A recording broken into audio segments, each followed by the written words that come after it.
Mon cher Christian, laisse-moi te présenter l'avenir sous toutes ses formes, parce que tu sais que depuis plusieurs années, on dit que la robotique prend de plus en plus de place, naturellement. Il y a des gens qui ont peur de ça, avec raison. Et il est arrivé dernièrement un petit problème lors d'une entrevue que, je pense que c'est MSNBC, ou CNBC, excuse-moi, qui a fait une entrevue avec un homme de la compagnie Hanson Laboratories, Hanson Robotics, en fait.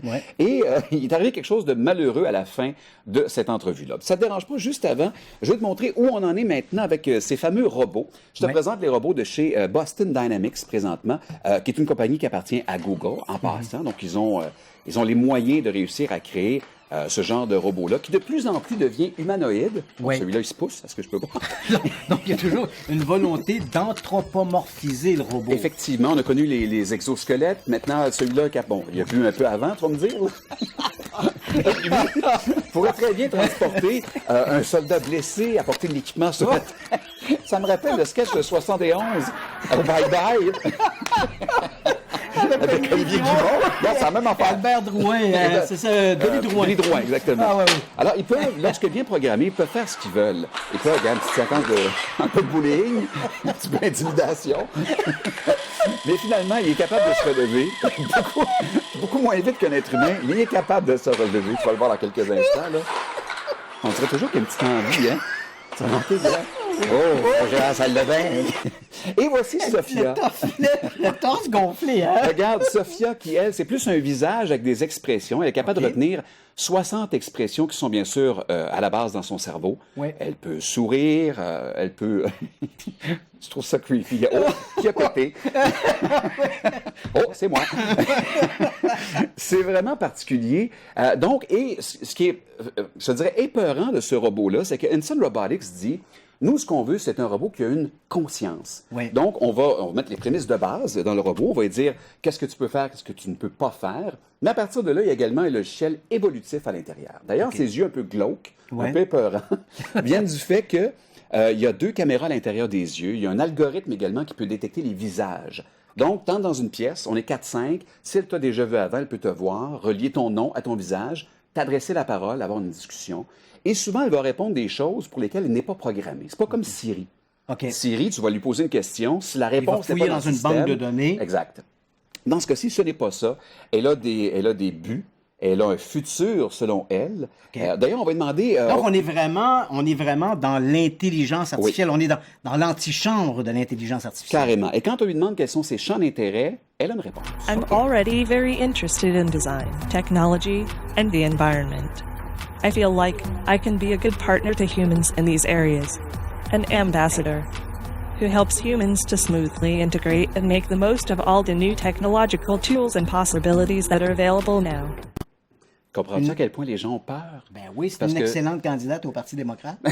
Non, mais c'est un robot qui se propose de devenir un ambassadeur pour les humains. Voilà. Et quand tu écoutes comme il faut le texte, pour permettre une transition vers une nouvelle technologie. Donc, est-ce que c'est vers un nouveau monde qui sera dirigé vers les robots?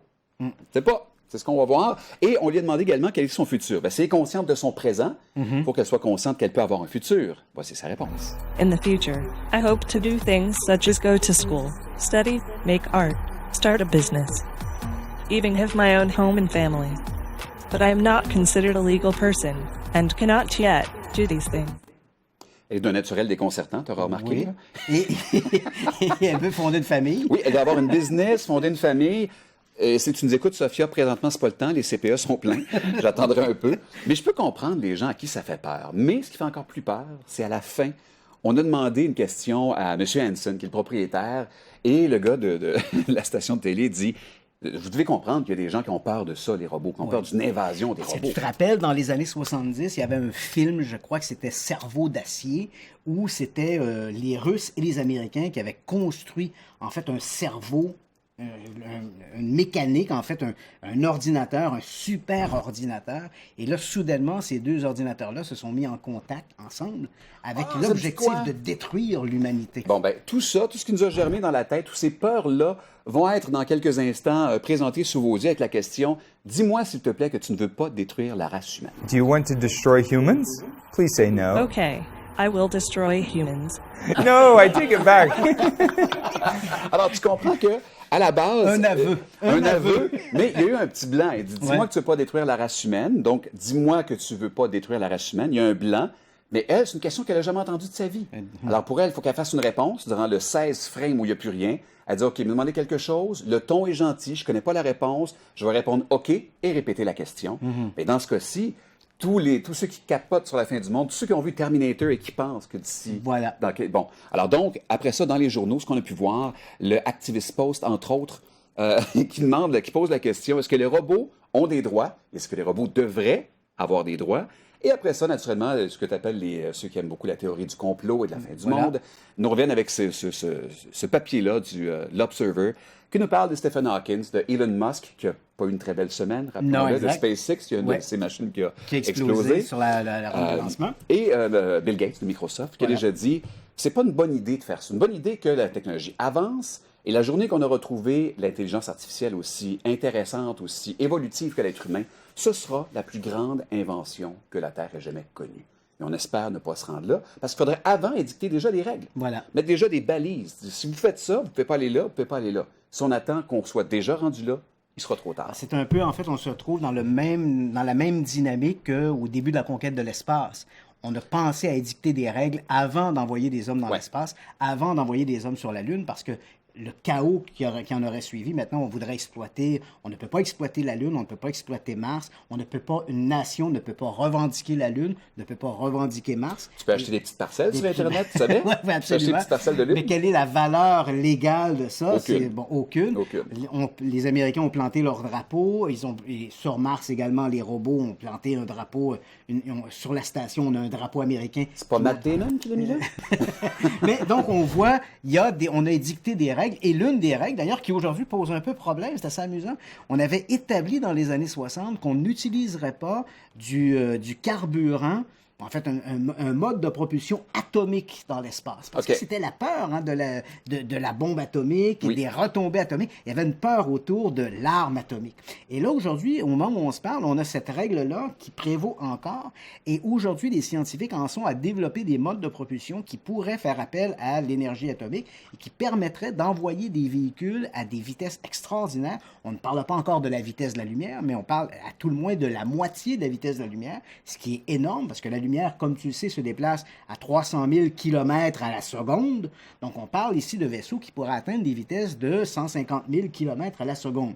Mais pour ça, il faudrait... On a pensé à un projet qui s'appelle le projet Orion. Donc, on aurait un vaisseau spatial qui lancerait, en fait, ferait détonner des micro-bombes pour se propulser dans l'espace. Ça veut dire que j'aime pas l'idée, je sais pas pourquoi. Parce que j'ai utilisé le mot bombe. C'est peut-être ça. C'est probablement ça. Mais c'est une sorte d'explosion à répétition, des petites explosions à répétition qui seraient provoquées justement par cette fission nucléaire. Mais là, évidemment, on est dans le cadre de l'énergie atomique et ça, bien sûr, déjà dans les années 60, on avait interdit ça. Donc, le projet Orion est voué à demeurer sur une tablette tant et aussi longtemps qu'on ne changera pas ces règles-là.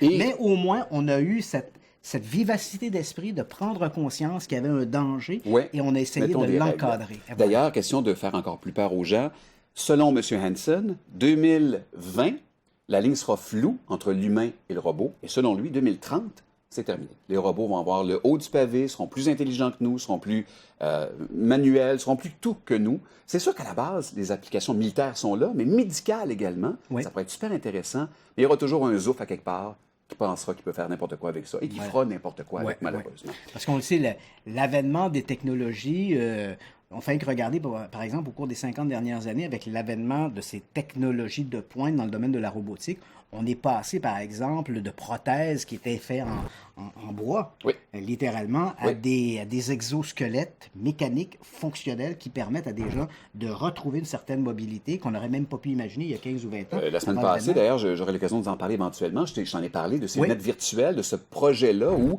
on met sur quelqu'un des lunettes virtuelles, quelqu'un qui ne marche pas, qui est en chaise roulante. Dans ses yeux, ce qu'il voit, c'est une extension en 3D de ses jambes, et son cerveau doit réussir à faire bouger ces fausses jambes-là 3D qui ne sont pas les siennes. Et quand on lui a fait faire ça pendant plusieurs heures, le cerveau sait où est le chemin pour envoyer l'impulsion.